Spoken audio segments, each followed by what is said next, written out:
bujari i madh posh nanën, pse bujari i vogël kurse ti në gjitha aspektet je i madh. Pra edhe i vogël si e, me thonë që fizikisht nuk je i vogël, nuk konsiderohesh i vogël. Me zonë je i madh. Me karakter edhe me karrierë je i madh. Pse i vogël? Pse e kin gjitë vetes i vogël? Ata kanë gjitë dikush. Nuk e di, pak më kamet në ashta puna fiziku që është. Apo ja kin gjitë vetes? Jo, ka qenë emën artistik me u zgjedh nga që unë vi për një fshatit komunës Kamenicës, Hogosht, edhe mbi emri jem pak është pak si me spec. Pse që me jemi? Biçkaj. Ha, Biçkaj? Po. Edhe... Pra na e pas... Ekskluzive. Edhe kom zgjedh si emën artistik me përforcu vetën me bujari vogël, nga që edhe... Po pëse sot e bujari i madh paktën? S'kom dash mi thonë vetit i madh. S'ke dash mi thonë vetit. S'ke dash jo me fjalë, po me punë. Po. E vete ki zgjedh këtë emën, bujari vogël, vete ki zgjedh. Po, faktikisht, dikur, ma herët, kur unë e kom vendos me pas këtë emën, në atë kohë kemi punu bashkë me mentor Kurtishin, edhe si bised me ta, qap ta mërmenja, thash, si emën artistik, me pravu, po, i pëlqej.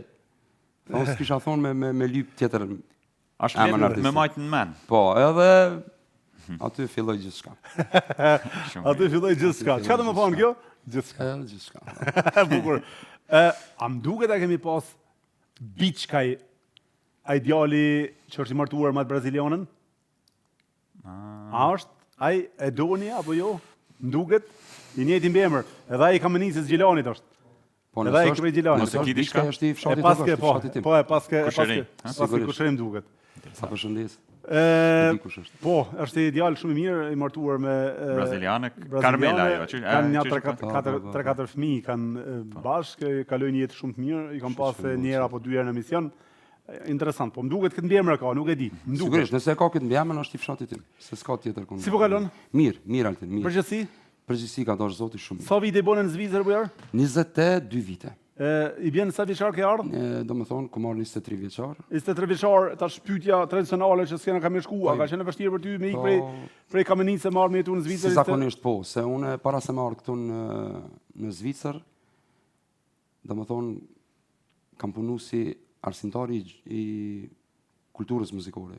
Okej. Në Kamenicë, po. Okej.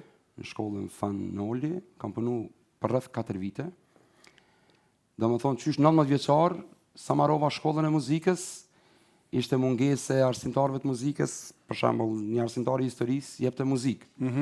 Edhe unë kam pas përparësinë që kisha marru shkollën e muzikës në Prishtinë edhe mu dha rasti, hyna punova dikun rreth 4 vite arsimtar në Fanoli në Kamenicë.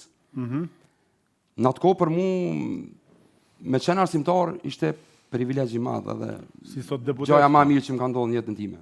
Okej. Ka qenë ajo. Po të e pa gjendjen, të e pa gjana që mundemi ma mirë, mundemi edhe. Lëviza. Gjithë, po, lëviza. Ti ke ardhur në atë kohë me...